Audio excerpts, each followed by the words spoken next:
Our presenter will be Ms. Mariah Kaliji Hardinico, BS Physics of UP Baguio.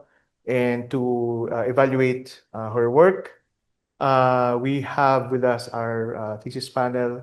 So our examiner is coming from University of Santo Tomas, Department of Physical Sciences, Professor Janus Aban. Her reader is from UP Baguio, Professor Aladin Hasmin, and her co-advisor is also a lecturer in UP Baguio, Professor Bobby Corpus. Okay, so whenever you're ready, Kali. So, good morning, everyone. I'm Mariah Kaliji Hardinico, and I'm from the Machine Intelligence and Neural Dynamics Lab. And I'm also with Quantum Computing Society of the Philippines. And today, for my undergraduate research, I'll be presenting to you my study entitled Development and Analysis of Teleportation-Based Quantum Key Distribution Protocol. So first, we will discuss the background or the introduction of our study. In today's digital security, it relies on classical cryptographic system like the RSA, Diffie-Hellman, and the ECC, which are based on mathematically hard problems. However, advances in quantum computing, particularly quantum algorithms like Shor's and Grover's, threaten to break these systems. And in order to address this, two major quantum secure approaches have emerged. First is the post-quantum cryptography or the PQC and the quantum key distribution or the QKD. And among the QKD protocols, we have BB84 and E91, which are the most well-established and well-established theoretically. However, they still face significant practical challenges such as noise sensitivity, scalability issues, and reduced efficiency. And motivated by these limitations, this study proposes the 5-qubit teleportation-based QKD or the TQKD, and we will benchmark it against the BB84 and the E91. And the goal of this is to also bridge the gap between the theoretical and the practical quantum secure communication.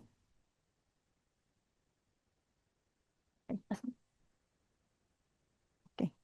So first, we should discuss few quantum computing principles. In classical computing, we have bits, which can be either 0 or 1. However, in quantum computing, we have qubits, wherein we can represent states in superposition, where we have both 0 and 1 at the same time. And to create superposition, we use quantum gates like the Hadamard gates, which turns a definite state like 0 into a superposition of 0 and 1, while measurement collapses qubits into definite or classical outcomes. And another key concept is the entanglement, wherein qubits become strongly correlated regardless of their distance. And this can be done using the CNOT gate or the controlled NOT gate, which forms the Bell states. And quantum computing process generally involves initialization of the states, applying quantum gates and measurement to produce the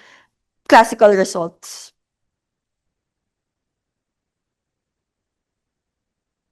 Now we will go into the different quantum computing hardware. So quantum computing hardware are still being developed and are done using different platforms or hardware. And each technology offers different advantages in coherence and scalability. In superconducting, like shown in this one, quantum computers, this is the type of quantum computers that are being used in the IBM, and this system architecture is highly complex, since it combines quantum chips and radio frequency connections and a large dilution refrigerators. And these ultra cold environments are essential for protecting fragile quantum states from environmental noise and maintaining reliable quantum operations. So let's discuss the known QKD protocols, which are the BB84 and the E91. So BB84 is the first QKD protocol where Alice sends randomly polarized photons and Bob measures them using random bases. And matching measurements form the secret key, while while any eavesdropping within the system increases the quantum bit error rate or the QBER. And this also reveals attack within the system. And in contrast, E91 uses entangled particles shared between Alice and Bob. And their correlated measurements generate the key, while security is verified through the Bell's theorem and the CHSH inequality. And if entanglement is disturbed by an eavesdropper, the Bell test fails and the key is discarded. So let's discuss the different quantum computing nodes that are present in the quantum hardware. So quantum processors uses qubits that are extremely sensitive to environmental disturbances, leading to different types of quantum noise. So first we have the depolarizing noise, wherein it randomizes qubits states, and amplitude damping causes energy loss. For example, we have state 1, it becomes in state 0. And phase damping also destroys the coherence without energy change. And there are also quantum noise from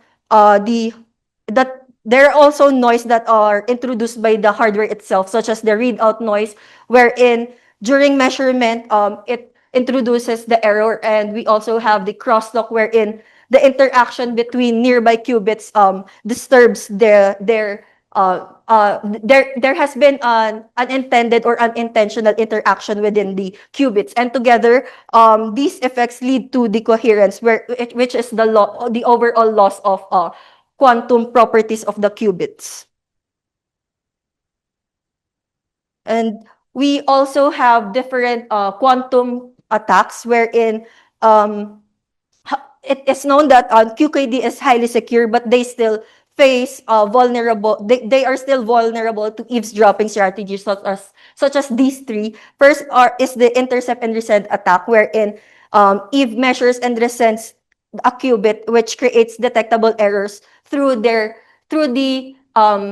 resulted higher QBER rate, higher QBER. And for photon number splitting, or the PNS, this is where Eve exploits the multiphoton pulses to steal information without obvious disturbance within the system. And we also have the Trojan horse attack, wherein Eve attacks the targeted hardware by probing the internal device setting itself using reflected light. So we will now discuss the fundamental quantum teleportation. So quantum teleportation is the transfer of information of an unknown state from one location to another, and using entanglement and superposition and the no cloning theorem. So first, Alice and Bob must share an entangled pair, wherein Alice then performs Bell state measurement on the unknown qubit and her entangled qubit, and which destroys the original state and produces two classical bits. And these bits are then sent to Bob through classical channel, allowing him to perform and apply a unitary transformation that reconstructs the original quantum state on his qubit.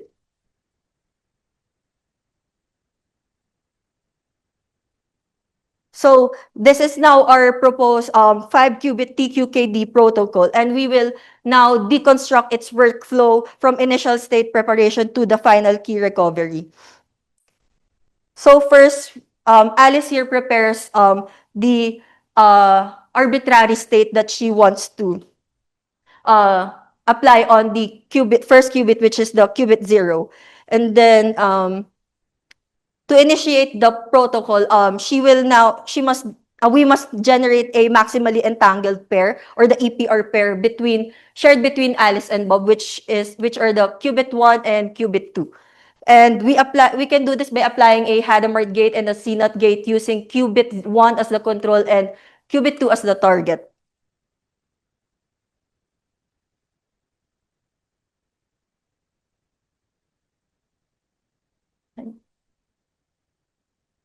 And we can see that we have the state here shown in equation 8.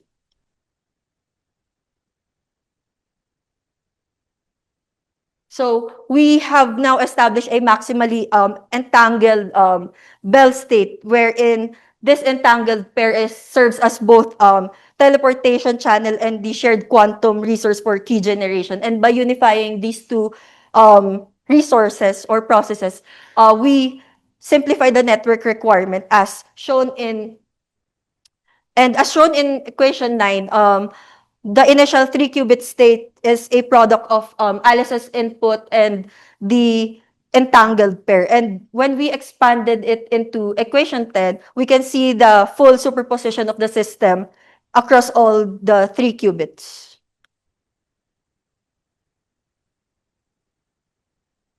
So next, Alice will now encode her secret key on the qubit 0. Here, alpha and beta represent the amplitude, essentially the information about her quantum state. And this can be done by applying the X and Hadamard gate on qubit 0, and she now then entangles these amplitudes into the system as seen in equation 13. And this prepares the key for teleportation while keeping the values secure against eavesdroppers.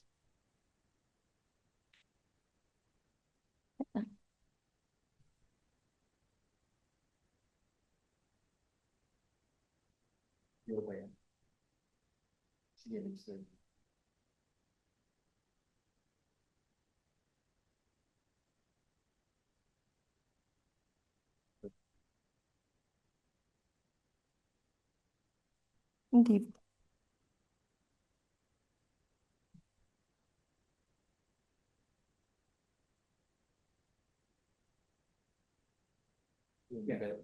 Yan, okay.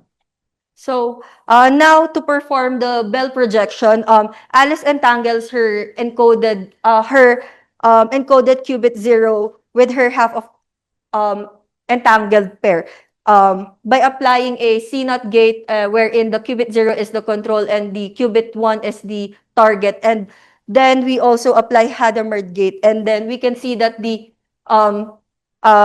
amplitudes alpha and beta are redistributed across the system. And this mathematical expansion shown in equation 16 is a critical step that allows the quantum information to be transferred to Bob via measurement in the next stage of the circuit. Finally, Alice measures her qubits, which then collapse, and this collapse turns Bob's qubits into the state sigma psi as shown here, and each outcome has a probability of 1/4. And so here are this table shows the expected measurement outcomes which defines the 4 possible states that Bob receives based on Alice's measurement. And each outcome corresponds to a specific matrix operator and which acts on the alpha and beta amplitudes. And mathematically, these matrices represent the rotations Bob must undo to recover the original key, providing the theoretical framework for the error correction.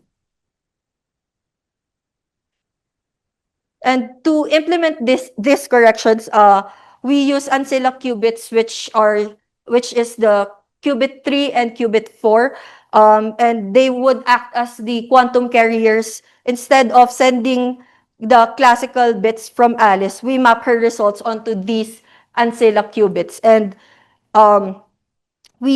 then this allows Bob to perform necessary X and Z corrections coherently. So, since quantum communication is highly sensitive to environmental noise and eavesdropping, in order to account for this, we use the QBER, wherein Alice and Bob calculate this rate by comparing a small random subset of their data. This metrics allows us to be able to distinguish between simple noise and a targeted interception within the system. And we have a threshold of 11%, and if this threshold is exceeded, um, the laws of quantum mechanics suggest that there is an intruder within the system or a high noise or in the system. And at this point, the security of the key can no longer be guaranteed and the protocol can be aborted.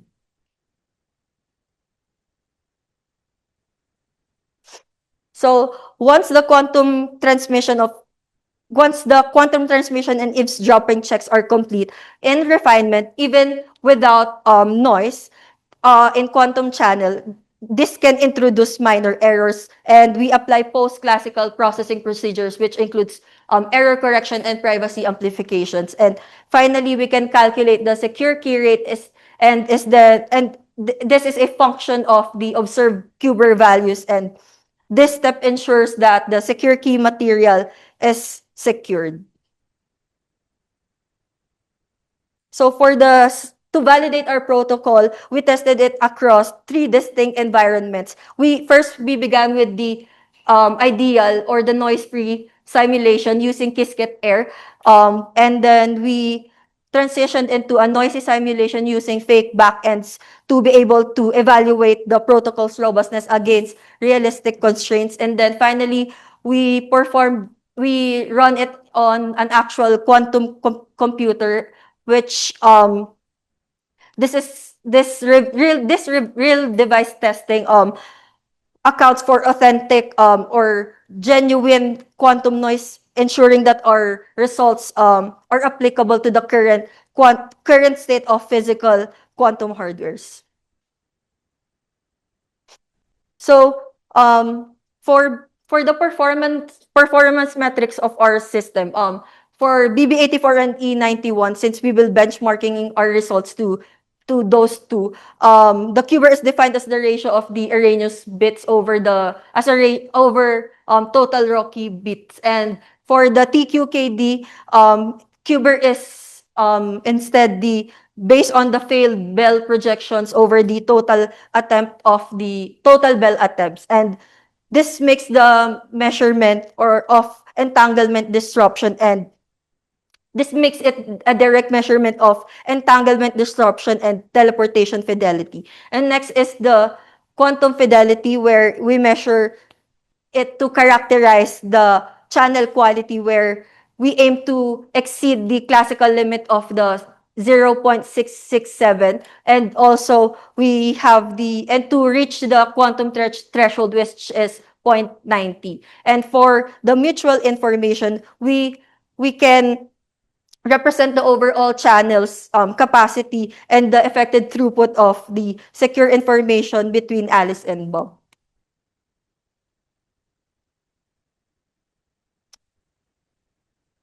So moving on to our results and discussion.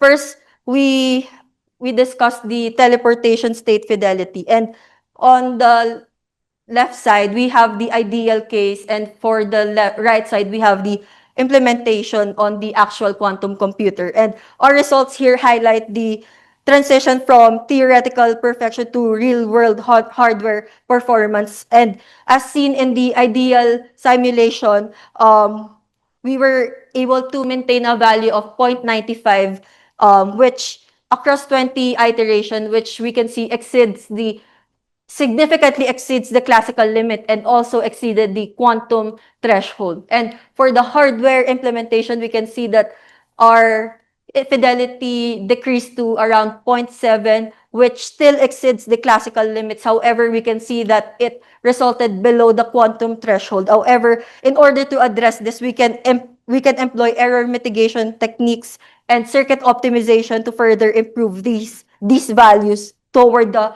0.90 quantum high fidelity threshold.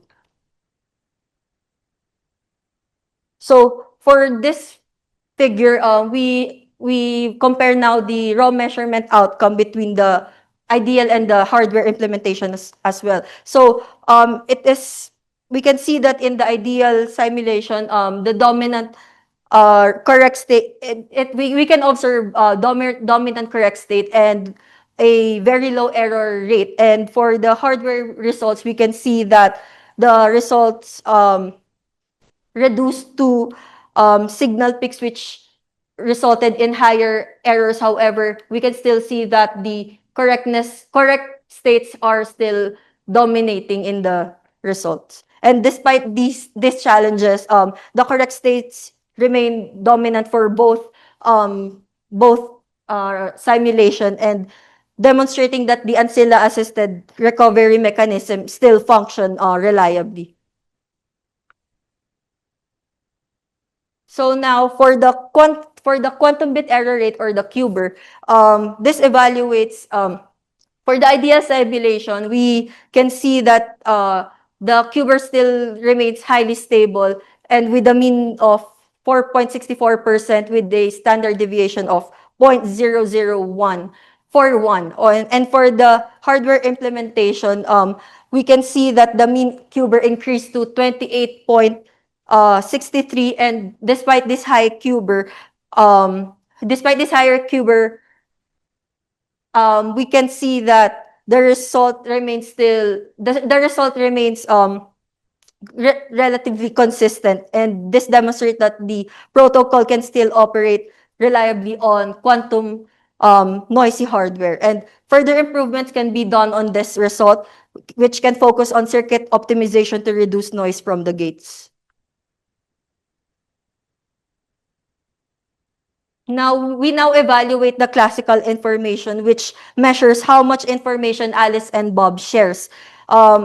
In the ideal simulation, we can see that the protocol achieves a high mean of 0.73 bits, indicating a strong preservation of the quantum state. And on the real hardware, we can see that it decreased to around 0.14 due to noise and higher QBER. And despite this result, the value still remains positive across all iterations, proving that secret key generation is still possible on noisy hardware.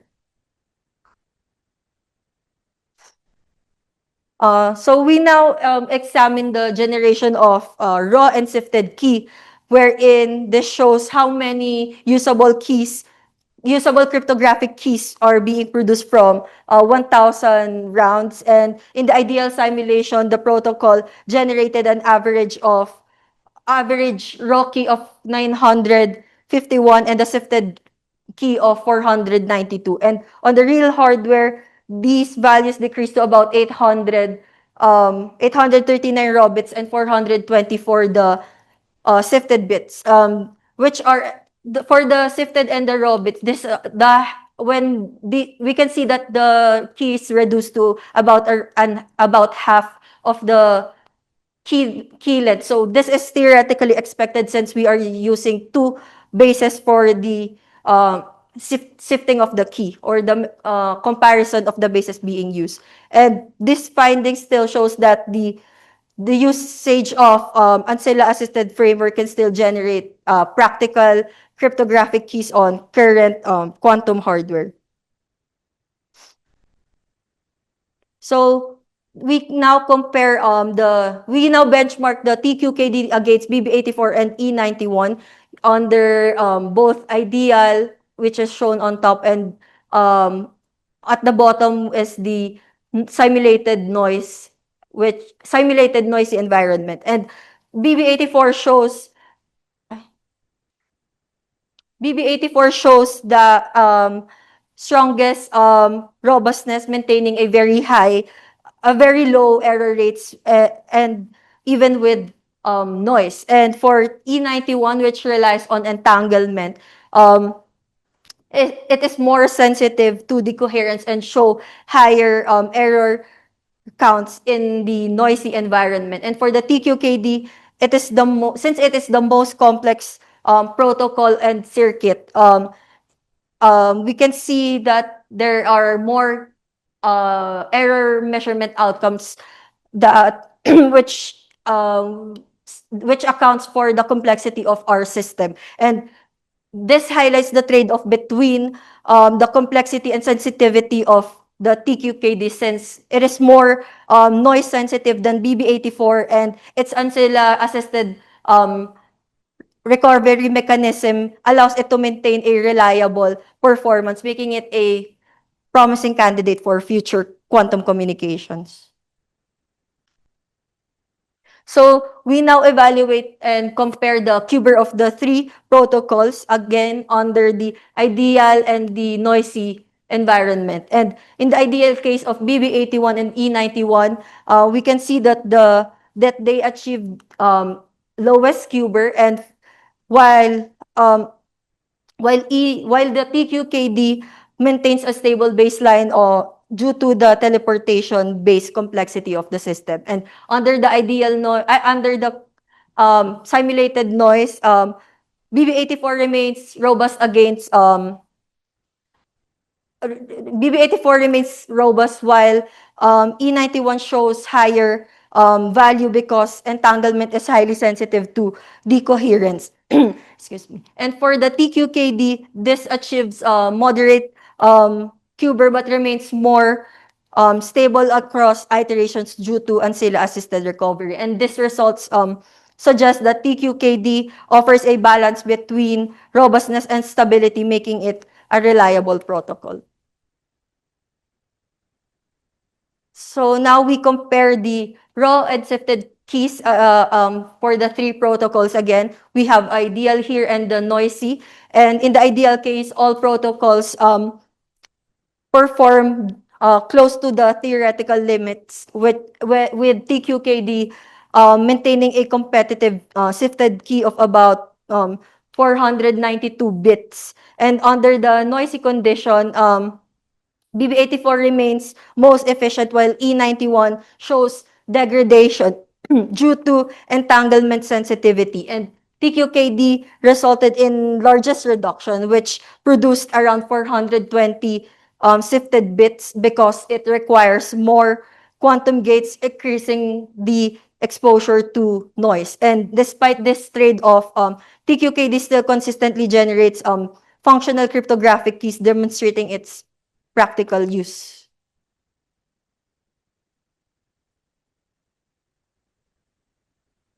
So for this part, we compare the mutual information shared between Alice and Bob.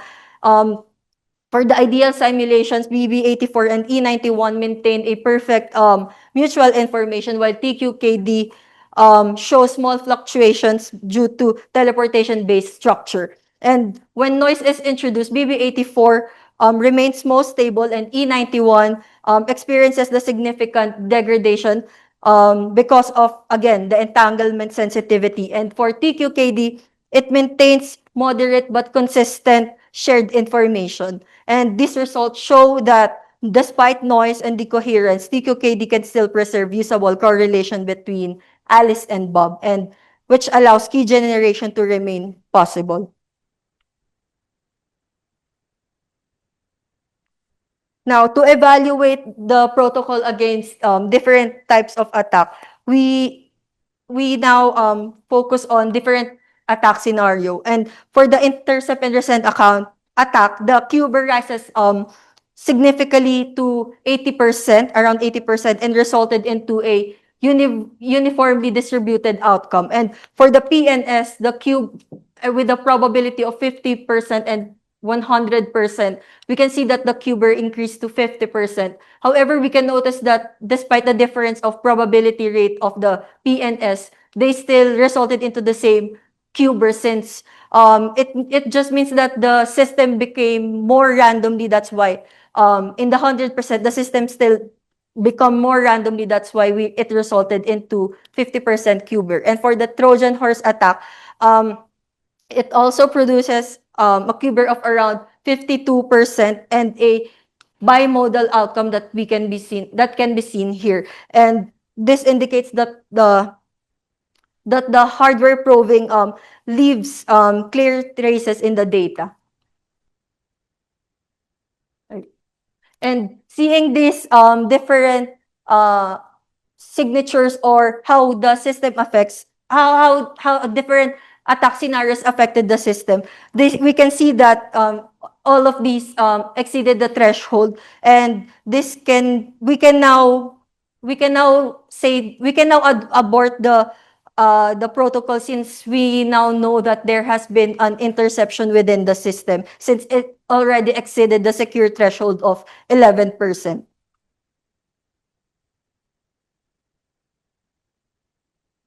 So for the teleportation metrics against under different attacks, without the attacks, the protocol achieves high performance with about 95.65%, while in the correctness rate and a Bell fidelity of 0.93, and however, under the intercept and resend attack, we can see that the correctness rate dropped to 19%, and while the classical mutual information dropped to 0. And even subtler attacks such as the PNS and the Trojan horse reduce the Bell fidelity, and indicating that entanglement has been compromised or disrupted. And since teleportation relies on preserving Bell state correlation, any eavesdropping breaks this quantum link.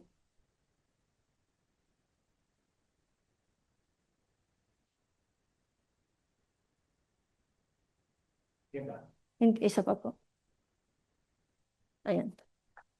So now, table 4.2 and 4.3 compare the security performance of TQKD and BB84 under different attack scenarios. So under normal conditions, TQKD achieves a much lower QBER and a higher mutual information than BB84, indicating a stronger channel integrity. However, during an intercept and resend attack, we can see that TQKD's QBER rises dramatically to nearly about 80%, while its mutual information collapses to 0. And in contrast, BB84 shows a smaller increase in QBER and still remains some shared information.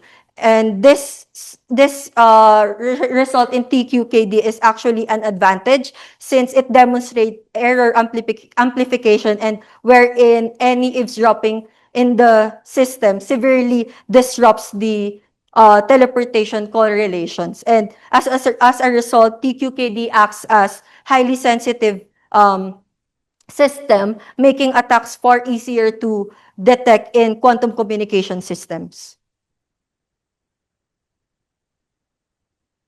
So for tables 4.4 and 4.5, we analyze Eve's accessible information in the security margin under different attacks. And in TQKD, we can see that Eve's accessible information can increase during an attack, but the protocol rapidly collapses the mutual information between Alice and Bob, and this effectively shuts down or aborts or disrupts the channel before a usable key can be extracted. And in contrast, BB84 can develop a strong negative margins, meaning Eve may know more about the key than Bob. And this zero tolerance behavior in TQKD acts as a fail-safe mechanism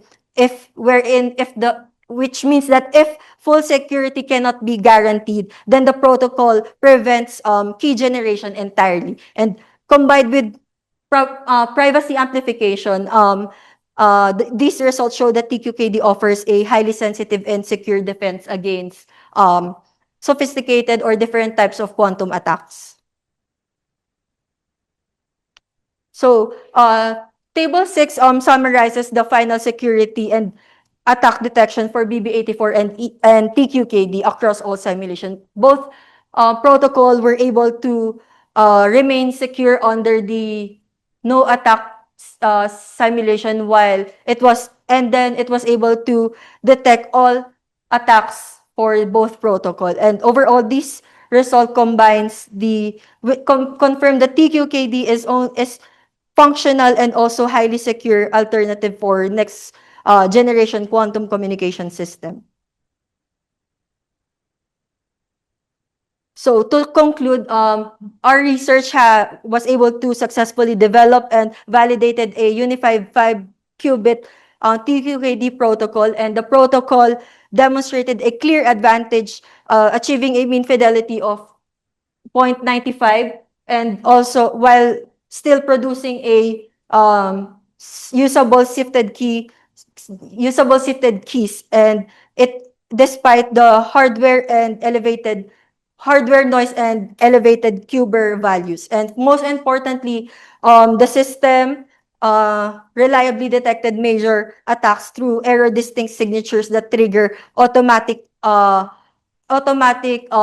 protocol abortion. And overall, the results show that TQKD is both practical and highly secure, offering a strong foundation for the resilient quantum communication networks.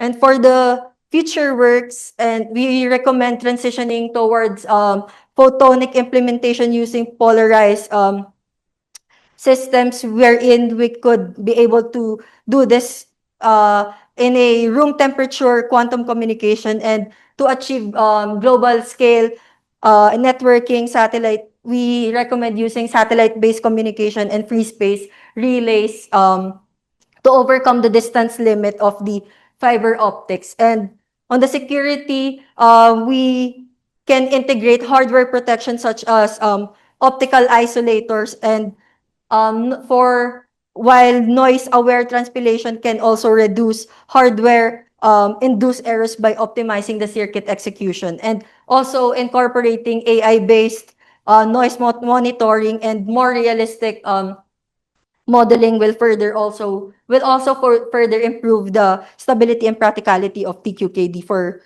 the next gen quantum communication. Now, we also included the PQC authentication against man-in-the-middle attack threats, and also utilizing quantum repeaters for entanglement swapping. And these steps will take TQKD from theoretical success to a secure global communication. So finally, I would like to acknowledge and express my gratitude to the institution that made this work possible. And this research was funded through the National Research Council of the Philippines under the Young Scientist Research Grant program under the Department of Science and Technology. Here are my references. Thank you so much. Yep. Thank you very much for your presentation. We now move on to the examination of the work, beginning with the examiner, Professor Aban.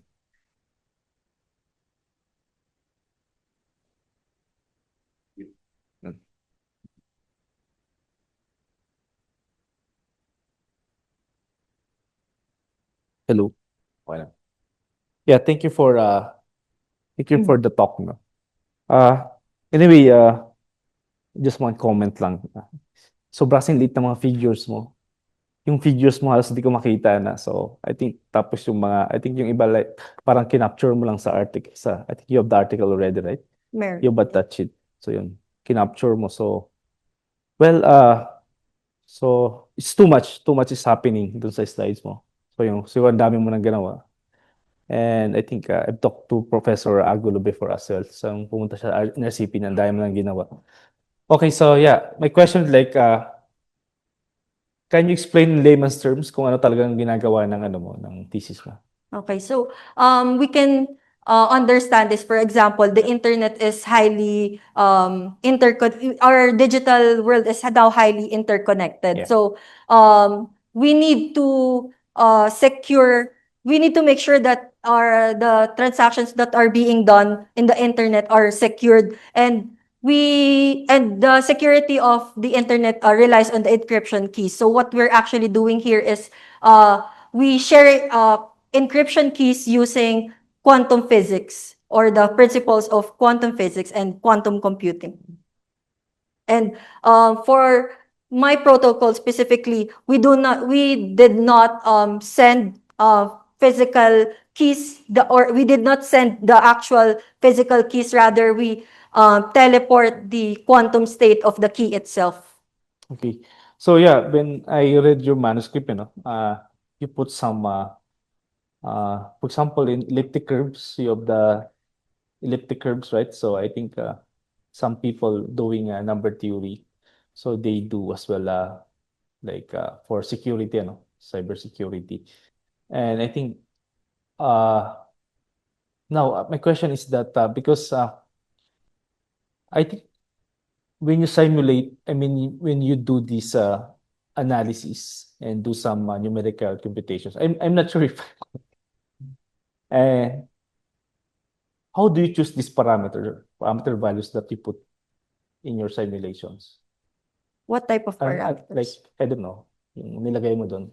Do you have some benchmarks? Benchmark like yung mga pinifix mo ng mga values doon. Saan galing yun?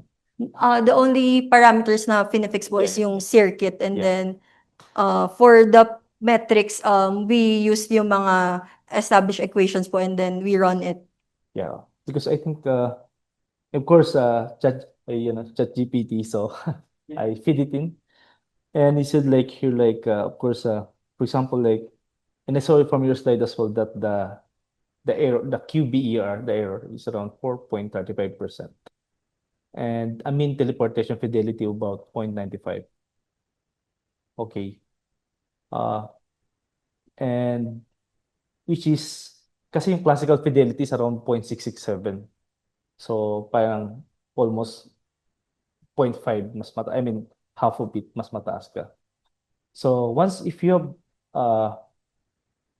parang masyado ba siya mataas yung 0.95?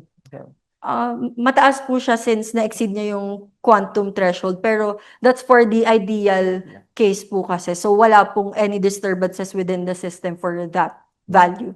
But nag-rise naman yung sa IBM hardware naman, nag-rise significantly from 24 to 28%.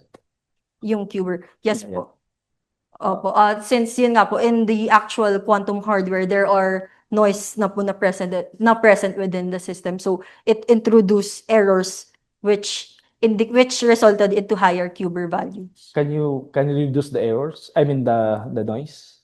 Do some is There there some are way? not for this specific study, since merong different field for that, which is for the development of the actual hardware, since I'm not actually working on the improvement of the hardware, but there are fields that are doing that to be able to reduce the noise of the hardware. However, we can still do no error correction for that. But for this study, I still haven't applied error correction yet. And all I see is about when you compare like which is better, usually yung ginagawa mo lang yung just the error, di ba? Tama ba ako? So mas mababa yung error, so you said it's better. So, just okay. Okay, like is there some study like they do some statistical analysis? Because I think some studies like just computing like the error is not enough, right? Minsan may you have this set of parameters that you have, then maybe is there some statistical test that they use? I'm not particularly sure, but for this study, we use different metrics as well to be able to really see the comparison between the ideal and the quantum hardware side implementation. However, we use different metrics for which is shown in the table earlier. Okay, so, Asan? yan, nakita ko, marami ka metrics. Table. Yeah, yung metrics na to, saan siya galing? Paano mo siya pinili? These are used for QKDs po talaga. So standard siya? Yes po. Okay. So standard siya. Yan. So yan. So the equation. So ito yung rate mo, yeah. Well, okay. So basically, so these are the standard Yes po. And for quantum channels as well. for channel. And kasi yung nakita ko dito, tumaas kasi yung error dahil sa mainly because of errors or accumulated gate noise. So Galing ba talaga siya doon or yung error mo sinasabi dito? Which Galing ba talaga siya sa sabi dito red out errors or accumulated gate noise? Galing ba? for the Cuber po kasi, it also accounts for the basis matches of the keys. So other than the error rate, other than the error outcomes from the noise, we should also account for the comparison of the basis Hmm. when we measure the states. Hmm. That's why from the other studies, the theoretical limit of Cuber is about of the remained sifted keys is only about 50% of the keys that we generated. Okay. For example, we saw earlier that the 1,000 keys reduced to about 500 only, and that is expected for all QKD protocols.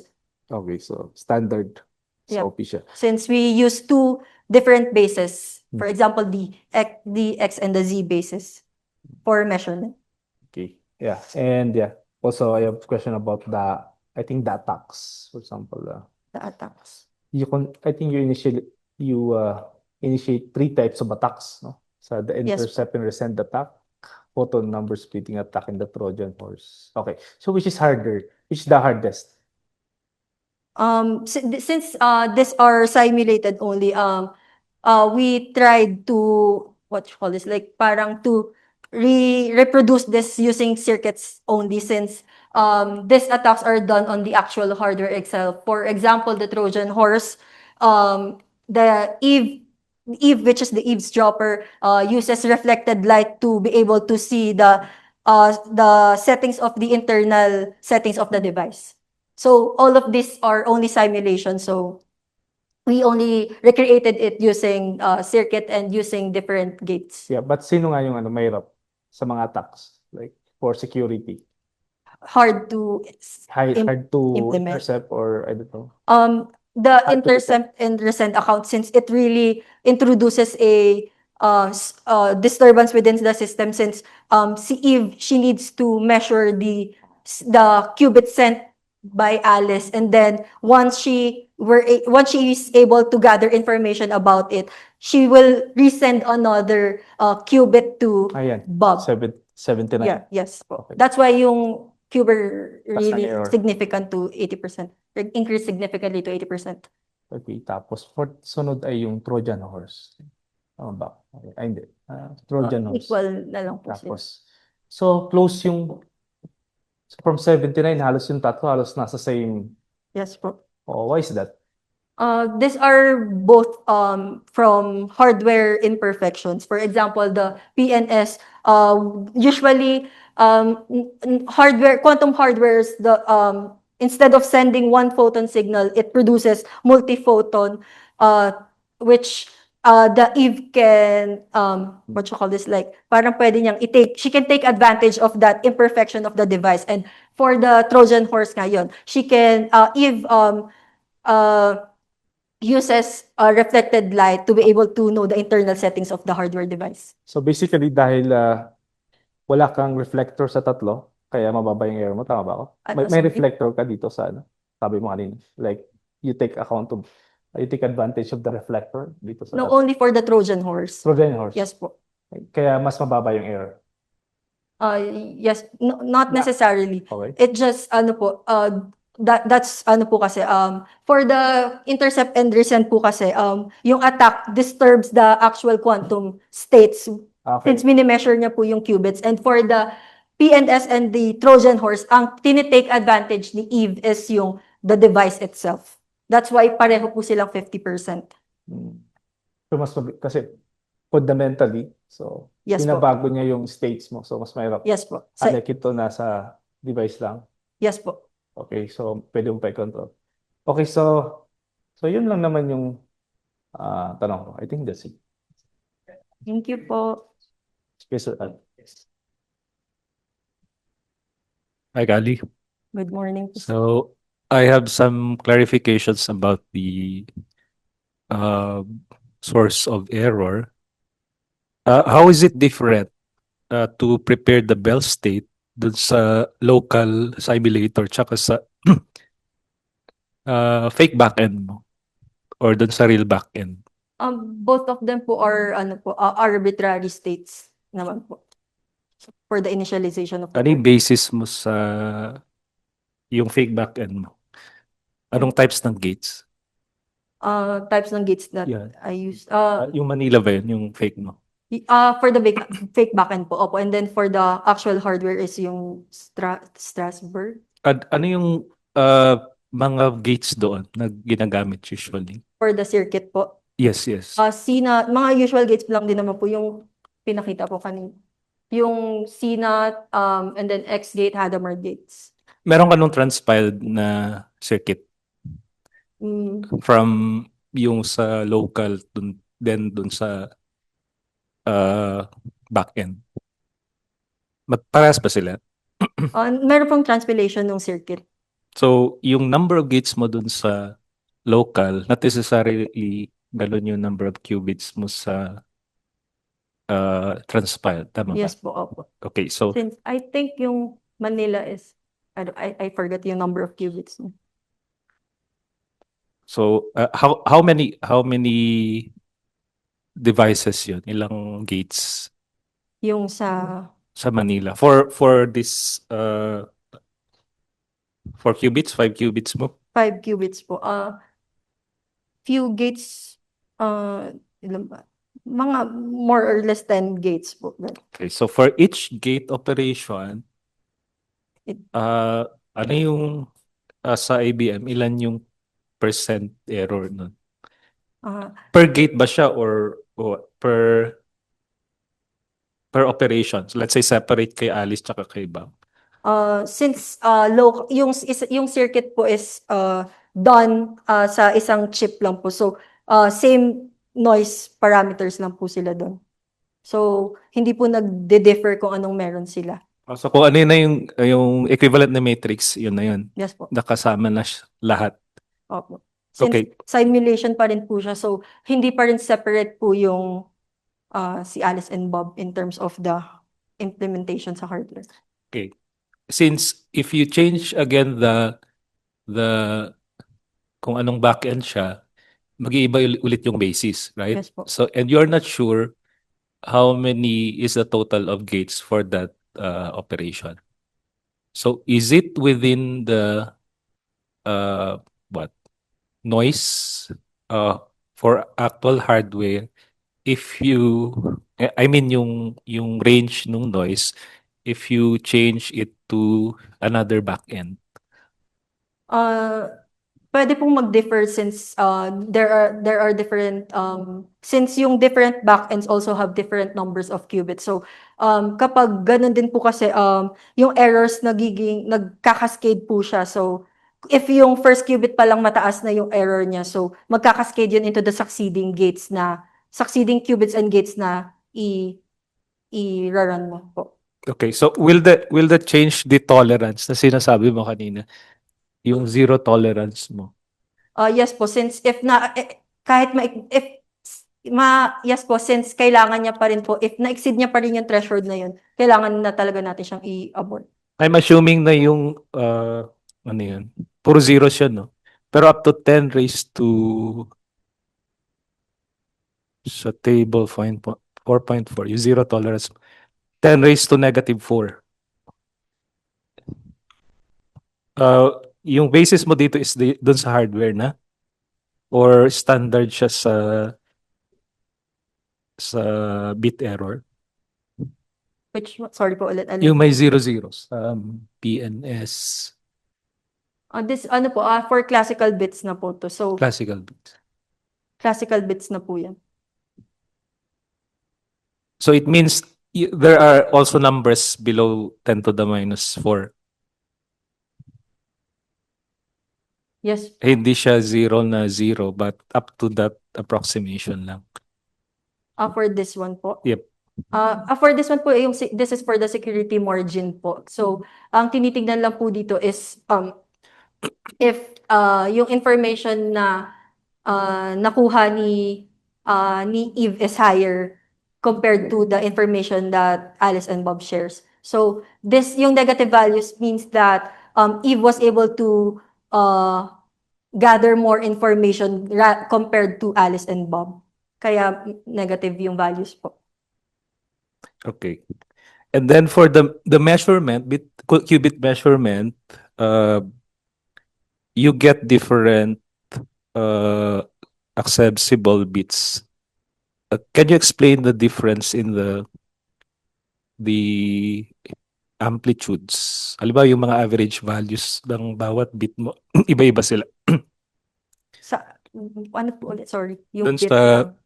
dun sa data mo for the bit errors, for the real one, magkakalayo na yung qubit 1, qubit 2, yung iba-ibang states. The one with the figure, anong figure to? Sorry. Yan, sa may Sa circuit po ba? Or yung sa figure 4.14. Kasi per qubit, iba-iba sila ng 4.4? amplitudes. 4.14. Pinaghalo ko po ata kasi dito yung ano, yung ibang figure. So, ano pong title? So let's say if you have average count for 000 is 126, ito si intercept percent, and then 111 is 190. And then you have smaller counts, 74. Sa real na quantum computer yon. Yan po ba So yung kita? yep. So iba-iba yung amplitudes or counts per qubit. Yes po. Does it mean my prone na qubit may mas prone na qubit for attacks at meron less prone na qubits for attacks? Pwede po, pero hindi ko na po nasama yun sa analysis nung study since hindi ko na po tinignan pa yung properties ng each qubits. Pero pwede po yung i-extract and then pwedeng tignan yung correlation ng noise and yung errors po natin. But on average, ang titinan mo naman ay yung total na bit qubit error, no? Yes. Okay. So for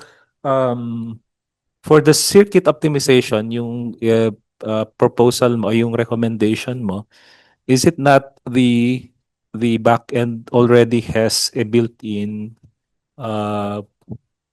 circuit optimization and error correction na what? Hindi na natin siya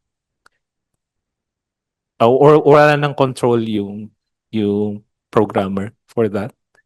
Yes po, pero ang pinapropose po is since yung TQKD is different in terms of its mechanism, pwede rin pong mag-develop ng another error correction to be able to reduce po yung errors pa po niya further. So even in the process of circuit optimization pa lang, pwede ka nang mag-introduce ng error correction Yes doon. po. For different bases then, di ba? Yes.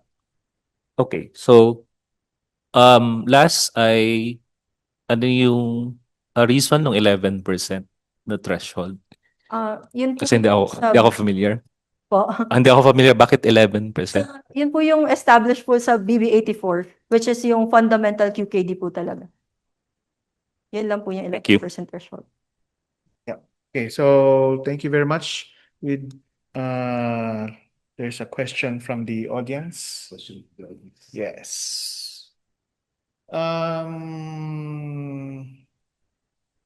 Alin ba dito? Ito, daming question. Ay. Ito. Okay. Sa ano to no? Sa anomaly. So basically sa attack to, no?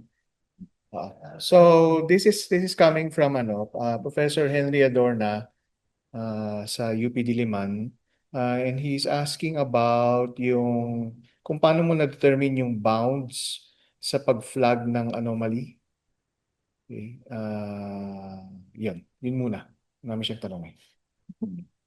Yun po, pag naabot niya na po yung threshold po ulit natin, we can establish na there has been an interruption within the system.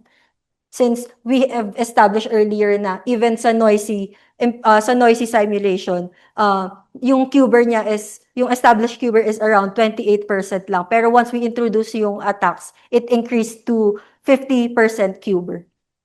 Okay. Yung follow-up question is, paano nyo na-determine yung bound? Similar question yata to do kayo, Professor Hasmon. Message transfer ba ay one-way lang or may binibigay rin si Bob?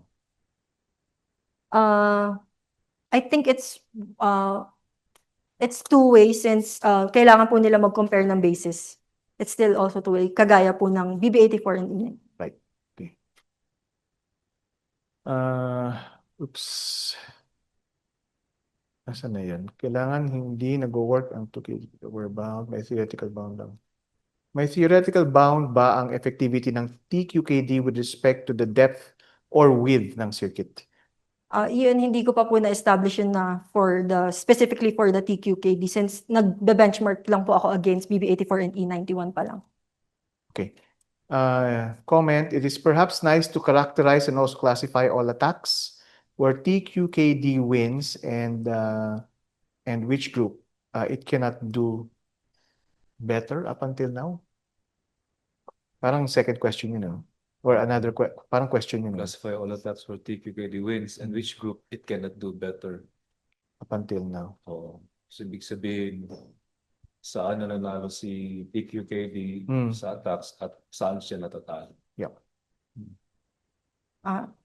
Yun po yung question. Yun yung question. So for this one po kasi, we can see it depends po dun sa type of attack since, yun nga po, for the intercept and resend, mataas po yung naging error rate niya since ang ina-attack po dun is yung the actual quantum states. And for the PNS and the Trojan horse, ang attack is done within the quantum hardware. So, hindi po na-disturb, hindi niya first hand na dinidisturb yung quantum states po. So, nakakapag-correct ba ang TQKD at hindi lang detection? Correct ng Error correction, I suppose, yung question, ano? So, kaya ba mag-correct daw ng TQKD? ano pong type of error? Like, in terms of outcomes, measurement outcomes, or yung errors within the circuit? Hindi clear. Hindi clear. I think, Sige.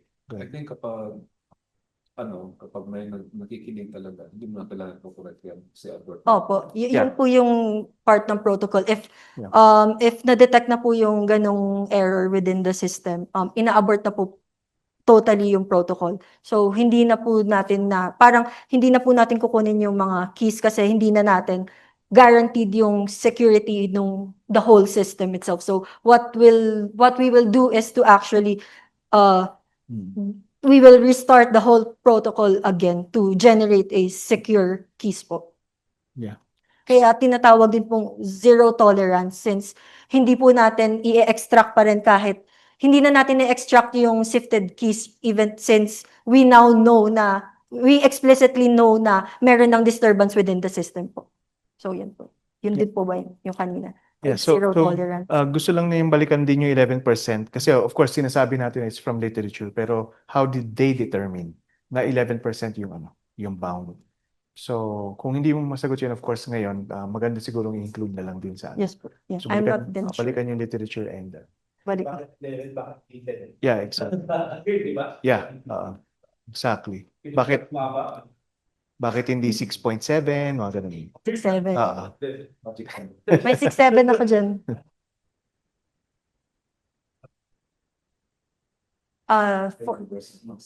For the TQKD, specifically for the TQKD po, yung 0.95.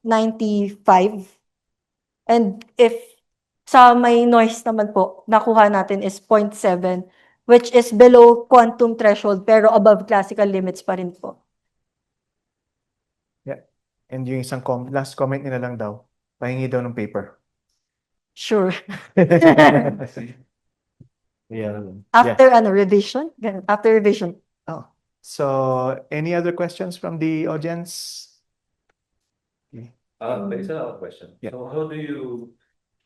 how do you first how do you foresee this being implemented sa Philippines? Kasi wala pa tayong QKD and we wanted to give a demonstration sana sa next Quantum Information Science conference natin.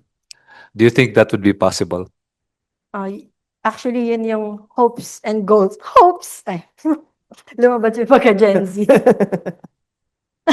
Ang hopes for this study is to be implemented po talaga using quantum repeaters, and I don't know if kaya ng satellite-based communication, pero if ever, ang isang goal din talaga for this is to develop a photonic setup or photonic chip para magawa siya in a room temperature settings. Pero I think that can be done in the Philippines already, since meron ng projects, as far as I know, na gumagawa ng photonic implementation for quantum hardwares po. So, Curious lang ako. Photos yung ano, di ba? yes po. Photos yung send. Yes po. Parang tanong. Yes po. Ang question, kasi pag posible yung photon dito, possible kasi na manilate yun. Pag magkaroon ka ng photon. Pero Yes po. parang pressure, pwede silang i-import process doon. Tapos maging photon ulit. May mga stats ba na ba? I'm not sure po. Hindi ko na po natignan pa yung ganyang part ng study. Yes po, opo. Siguro po mas makikita pa yung ganyang effect kapag nagawa na talaga siya using yung separate, yung meron na po talagang photon source kung saan manggagaling siya sa isang source, then ipagta-travel mo na talaga siya, since for this one po circuit implementation lang siya. It happens lang po sa within the So if ever na this will be done, so dun po natin maa-account yung effects nung environmental and actual disturbances. Hindi po, isang Opo. Yes po. Kailangan lang makapag-establish ng entangled pair. Kasi yung binding photon, like electron pair. Ano po? No, mahirap for Kasi, Yeah. Mas- oh, yes. yung circuit lang, pwede naman siya. Problema Circuit lang, di ba? Pwede, station kasi may interactions na ma-scatter din. sige. So, sa'yo, circuit, pwede ba? Kung gusto mo sagutin. hindi ko rin po sure. Hindi, kasi Tignan natin. ang problema kasi sa electrons, enclosed system siya eh. Ang hirap niyang ilabas without disturbing yung system. In contrast sa photon, you have a photonic chip na pwede mo nang i-diretso sa isang tawag dito, fiber optic na cable.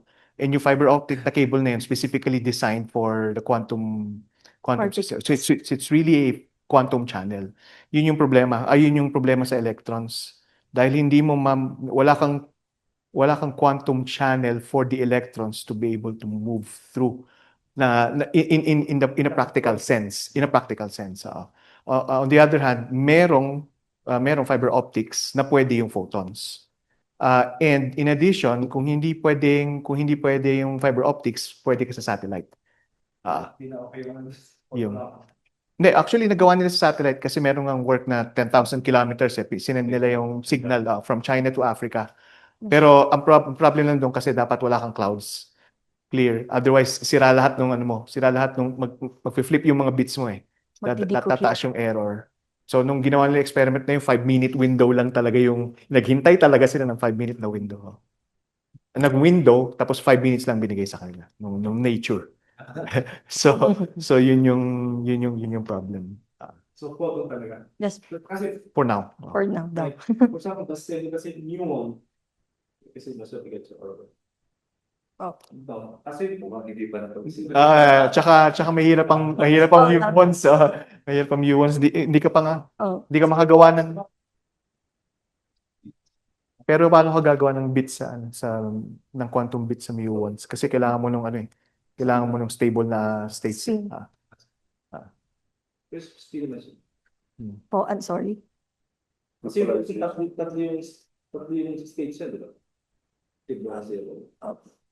Tapos, yung Yeah. photo dalawa stages. Pero I think baka yung attenuation na mataas ang control kasi Pero kasi yung photon, kasi di ba, mediator na siya ng electromagnetic interaction. Yeah. So, isipin this to also. Kasi di ba, pag may photon, may electron na magkaroon ba? So, Mm, bakit di pwede nila ito kung pwede photon? yung measurement. Yes, sir. Ah, Kasi mm. tabi na kasi ng kasama. Anyway, ito lang. Just, Maganda yan, future. Study. Future, Oh, lab. future study. At least for me, pag nilipat mo na kasi yung photon sa isang channel, no matter what it is always classical. Sa current technology, Oo, kasi ang tawag dito, ano bang technology na meron tayo ngayon na pwede mag-transport ng electrons? Ano lang mga cables lang. So, walang cable na and yung cable nga is highly resistive Yung mismong resistance niya, at sisirain niya na kagad yung ano mo yung system mo. Yeah. Unless the superconducting, tama. Pero actually meron nga pala superconducting. Superconducting cables. Yeah, medyo mahal. Oo. Mas practical lang. Maganda actually ano naman yun, hindi naman yun yung idea na yun is not discarded. Sige. Thank you po. Okay, so actually may isa pang question dito. Marami nagtatanong. Actually nagtatanong na to kanina. Sagutin mo lang siguro briefly for the sake of ano. So anong attacks ang magaling ang TQKD? Tas ano yung attacks na hindi siya okay? For the, hindi magaling. Hindi magaling at saka yung magaling. Siya,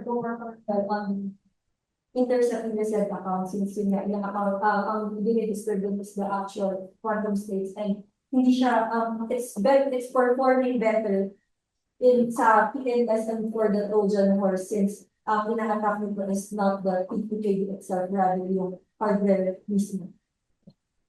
Okay, thank you. And then last question na lang.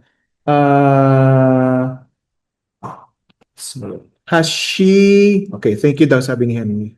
Has she considered to compare it sa blockchain since encryption, decryption, and same aspect kasi via ECDSA din yung protocol mechanism? Pero pwede naman ito siguro. Ano yung tanong? Kung pwedeng gamitin sa blockchain, yung TQKD. Yung TQKD? Mm. Kasi yung blockchain naman is really about, yung blockchain is using PKI, di ba? And then, ang purpose naman talaga ng PKI is to exchange symmetric keys, no? So kung symmetric keys yung kailangan mo, then you can use it in blockchain. Pero kung PKI, like for example, you want to do message digest or you want to sign transaction, PKI, post-quantum yung kailangan mo. Post-quantum cryptography. Okay. Okay, thank you. So I think that's it for all the questions. Unless na may question pa sa audience. Okay, from our Biba na mga freshmen. Okay, so thank you very much, Kali, for your presentation. And at this time, we are going to have a 15-minute evaluation with your panel to assess your work.